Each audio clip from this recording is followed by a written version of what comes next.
18 जाने जा चुकी हैं, ज्यादातर मासूम बच्चे।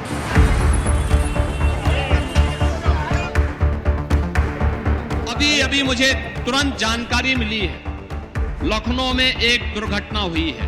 वहां पर एक अग्निकांड की चपेट में कुछ बच्चे आए हैं।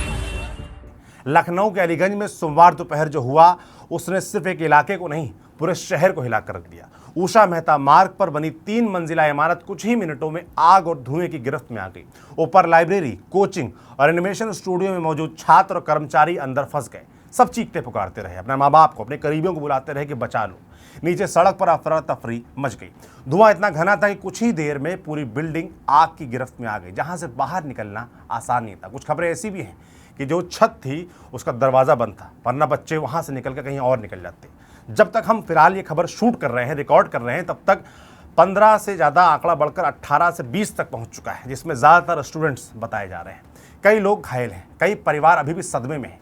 लेकिन ये कहानी सिर्फ एक आग की नहीं है, ये उस सिस्टम की कहानी भी है जो हर बड़े हादसे के बाद जागता है और कुछ दिनों बाद फिर से सो जाता है। हर बार एक जैसी तस्वीर सामने आती है, आग लगती है, लोग फंसते हैं, रेस्क्यू ऑपरेशन चलता है, जांच के आदेश दिए जाते हैं, फायर सेफ्टी की समीक्षा होती है, मुआवजे का ऐलान होता है और फिर हम अगले हादसे का इंतजार करने लगते हैं। कभी किसी होटल में आग लगती है, कभी किसी अस्पताल में, कभी किसी रेस्टोरेंट में। लेकिन अलीगंज का, लखनऊ का, उत्तर प्रदेश का यह हादसा सिर्फ आंकड़ों में दर्ज होने वाली एक और घटना नहीं है। इसके पीछे कई सवाल है, ढेरों सवाल है और कई ऐसी तस्वीरें हैं जिन्हें देखने के बाद ये कहना मुश्किल हो जाता है कि हमने पिछले हादसों से आखिर सीखा क्या है। नमस्ते, मेरा नाम सौरभ त्रिपाठी है, आप न्यूज़ पंच देख रहे हैं। सीधे खबर पर आते हैं। दोपहर का समय था, बिल्डिंग के अंदर रोज की तरह काम चल रहा था। नीचे पेट शॉप और क्लिनिक खुले हुए थे। ऊपर लर्निंग स्पेस नाम की लाइब्रेरी और कोचिंग चल रही थी। उसी परिसर में हेड हॉपर स्टूडियो भी था, जहां 3D आर्ट और गेमिंग से जुड़ा काम होता था।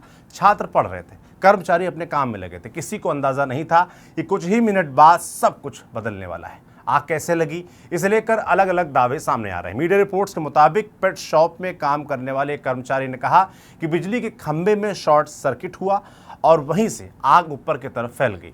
वहीं एक अन्य कर्मचारी ने दावा किया है कि नीचे लगे एसी में खराबी थी और इसको लेकर पहले भी शिकायत की गई थी। फिलहाल आग की असली वजह जांच के बाद ही सामने आएगी। लेकिन एक बात साफ है, जो कुछ हुआ वो बहुत तेजी से हुआ।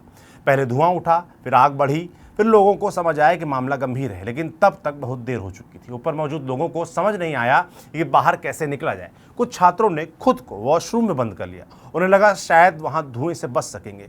कुछ खिड़कियों तक पहुंच गए, कुछ लगातार मदद के लिए चिल्लाते रहे। नीचे मौजूद लोग भी घबरा गए। आसपास के दुकानदार और स्थानीय लोग मदद के लिए दौड़े, लेकिन कई लोग ऊपर ही फंसे रह गए। दैनिक भास्कर की रिपोर्ट के मुताबिक इसी दौरान एक युवक ने जान बचाने के लिए पहली मंजिल से छलांग लगा दी, लेकिन नीचे लगी लोहे की ग्रिल पर जा गिरा। उसके शरीर में गंभीर चोटें आई हैं, लेकिन उस वक्त उसके सामने एक ही विकल्प था, या तो आग और धुएं के बीच फंसे रहो या फिर जान बचाने की कोशिश करो। यही तस्वीर इस हादसे की भयावहता को समझाने के लिए काफ़ी है। जैसे जैसे आग बढ़ती गई, हालात और गंभीर होते गए, खराब होते गए। सूचना मिलते ही दमकल विभाग को खबर दी गई। दोपहर करीब 3 बजे फायर ब्रिगेड की टीमें मौके पर पहुंची।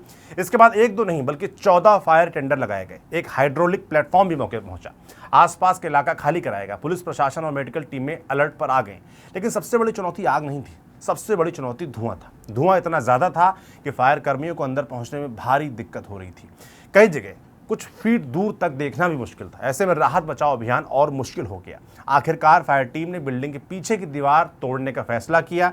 दीवार को 2 जगह से तोड़ा गया। वीडियो में फायर कर्मी हथौड़ों और मशीनों की मदद से रास्ता बनाते दिखाई दिए। इसके बाद दूसरी तरफ से अंदर घुसकर एक एक कमरे की तलाशी शुरू हुई। हर कमरे में ये डर था कि कहीं कोई छात्र या कर्मचारी फंसा ना हो। इस दौरान बाहर खड़े परिवारों की बेचैनी लगातार बढ़ती जा रही थी। दैनिक भास्कर की रिपोर्ट के मुताबिक आलमबाग से पहुंचे प्रभुजोत सिंह ने बताया कि उनका बेटा इसी बिल्डिंग में काम करता था। दोपहर करीब 2:15 बजे बेटे का फोन आया और उसने कहा, पापा बचा लीजिए, यहाँ आग लग गई है। इसके बाद संपर्क टूट गया। सोचिए उस पिता पर क्या बीत रही होगी। कहानी सिर्फ एक परिवार की नहीं थी, वहां मौजूद कई परिवारों की हालत ऐसे ही थी। कोई अपने बेटे को ढूंढ रहा था, कोई बेटी को, कोई अपने भाई को, कोई अपने दोस्त को। रेस्क्यू ऑपरेशन घंटों तक चलता रहा। फायर ब्रिगेड, पुलिस और बाद में NDRF की टीमें मौके पहुंची। एक एक कमरे और वॉशरूम की तलाशी ली गई। धुएं को बाहर निकालने के लिए एग्जिट फैन लगाया गया। लेकिन जैसे जैसे समय बीतता गया, उम्मीद की जगह डर बढ़ता गया। फिर अंदर से शव निकलने शुरू हुए।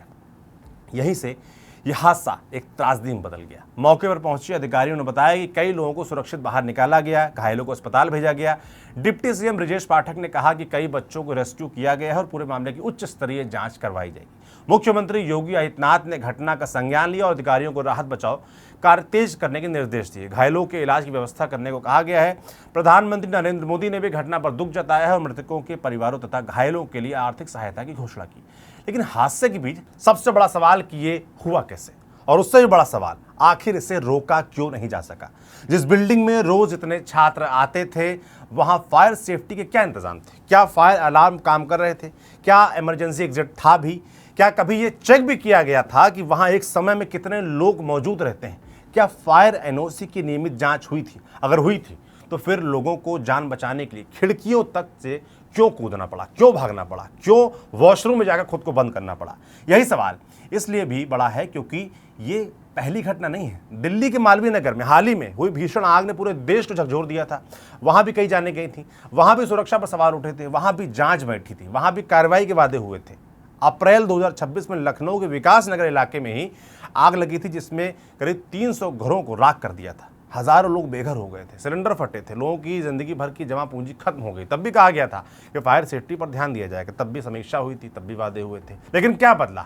अगर सच में सबक लिया गया होता है इन तमाम घटनाओं से, लखनऊ में और भी पहले तमाम घटनाएं हुई हैं, तो शायद आज अलीगंज में फायर कर्मियों को दीवार तोड़कर अंदर नहीं जाना पड़ता और इतनी लाशें नहीं निकलती, इतने बच्चों को अपनी जान नहीं गंवानी पड़ती। ये सिर्फ दिल्ली लखनऊ की बात नहीं है, पूरे देश की है। समस्या सिर्फ एक शॉर्ट सर्किट या एक खराब एसी की नहीं है, समस्या हमारी आपकी सोच की है, जिम्मेदारों की सोच की है। हम फायर सेफ्टी को तब याद करते हैं जब कोई बड़ा हादसा हो जाता है। स्कूल हो, कोचिंग सेंटर हो, अस्पताल हो, मॉल हो, ऑफिस हो, हर दिन वहाँ सैकड़ों हजारों लोग आते हैं। लेकिन अगर अचानक आग लग जाए तो कितने लोगों को पता होगा कि बाहर निकलने का सबसे सुरक्षित रास्ता कौन सा है? कितनी जगहों पर फायर ड्रिल होती है? सवाल ये भी है कितनी इमारतों में लगे फायर अलार्म सही से काम करते भी हैं? कितनी जगहों पर आग बुझाने वाले सिलेंडर सिर्फ दिखावे के लिए होते हैं, बल्कि इस्तेमाल के लायक होते भी नहीं। कई बार ऐसी रिपोर्ट्स आती हैं। और गलती सिर्फ बिल्डिंग मालिकों की भी नहीं, सवाल उन विभागों से पूछे जाने चाहिए जिनकी जिम्मेदारी ऐसी इमारतों की निगरानी करना है। फायर विभाग, नगर निगम, विकास प्राधिकरण, जिला प्रशासन, कितने विभाग हैं? क्योंकि किसी भी कमर्शियल बिल्डिंग में सैकड़ों लोगों की आवाजाही एक दिन में शुरू नहीं हो जाती। इसके लिए मंजूरी ली जाती है, दस्तावेज जमा होते हैं, जांच होती है, एनओसी जारी होती है, दुनिया भर की तमाम एनओसी ली जाती हैं। ऐसे में अगर कहीं फायर सेफ्टी के नियम पूरे नहीं थे तो उसे चलाने की अनुमति कैसे मिली? अगर बिजली या एसी को लेकर पहले शिकायतें हुई तो उन पर कार्रवाई क्यों नहीं हुई? अगर रोज बड़ी संख्या में छात्र और कर्मचारी वहां आते थे तो सुरक्षा जांच आखिरी बार कब हुई थी? लखनऊ के इस मामले में आग लगने की असली वजह जांच के बाद सामने आएगी। लेकिन देश में होने वाले ज्यादातर ऐसे हादसों की जड़ में एक बात हर बार दिखाई देती है, नियमों की अनदेखी।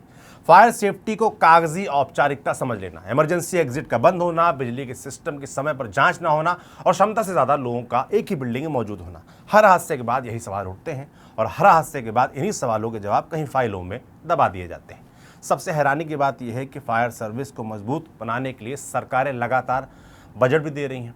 केंद्र सरकार ने राज्यों में फायर सर्विस के विस्तार और आधुनिकीकरण के लिए हजारों करोड़ रुपए की योजना शुरू की है। नए फायर स्टेशन बनाए जा रहे हैं, आधुनिक उपकरण खरीदे जा रहे हैं, हाइड्रोलिक प्लेटफॉर्म और रेस्क्यू मशीनें बढ़ाई जा रही हैं। फायर कर्मियों की ट्रेनिंग पर खर्च हो रहा है, लोगों को जागरूक करने के लिए कार्यक्रम चलाए जा रहे हैं। लेकिन सवाल वही है, अगर व्यवस्था लगातार मजबूत हो रही है तो फिर ऐसे हादसे बार बार हो क्यों रहे हैं? अगर नियम मौजूद है तो उनका पालन कौन करवा रहा है? और अगर सब कुछ कागजों पर सही है तो फिर हर बड़े अग्निकांड के बाद इतने लोग अपनी जान क्यों गंवा रहे हैं? जो लोग जिम्मेदार हैं वो सिर्फ कागजों पे काम करेंगे या कुछ कागज के चक्कर में काम टाल देंगे? ये भी एक बड़ा सवाल है। कागजों में व्यवस्था मजबूत दिख सकती है लेकिन असली परीक्षा तब होती है जब किसी बिल्डिंग में आग लगती है। अलीगंज की ये आग सिर्फ एक हादसा नहीं है, ये एक चेतावनी है। ये बता रही है कि लापरवाही की कीमत जान देकर चुकानी पड़ती है। ये बता रही है कि फायर सेफ्टी कोई कागजी औपचारिकता नहीं बल्कि जिंदगी और मौत का सवाल है। और यह हादसा एक बार फिर वही सवाल छोड़ गया है, आखिर कब तक हम अपनी पिछली गलतियों से नहीं सीखेंगे? कितनी और इमारतों में आग लगी, कितने और बच्चे, कितने और लोग जान गंवाएंगे, कितने और परिवार उजड़ेंगे और कितनी बार हम सिर्फ जांच और मुआवजे के भरोसे खुद को दिलासा देते रहेंगे? तमाम सवाल है जिनकी अभी जवाब बाकी हैं। देखते हैं उत्तर प्रदेश की योगी आदित्यनाथ सरकार, लखनऊ का प्रशासन क्या जवाब देता है। सबकी नज़र इस पर रहेगी, हमारी भी नज़र रहेगी। जो जवाब है वो हम इंतज़ार करेंगे कि कब आते हैं, कैसे आते हैं, आप तक हम ज़रूर पहुँचाएंगे। आप ये जो लापरवाही हुई, जो घटना हुई है, और आपके आसपास जो फायर सेफ्टी के नियम उनका कितना पालन होता है, कमेंट बॉक्स में लिखकर जरूर बताइएगा। मेरा नाम सौरभ त्रिपाठी, इस रिपोर्ट को लिखा था हमारे साथी खुशबू ने, कैमरे के पीछे ऋषि हैं। शुक्रिया।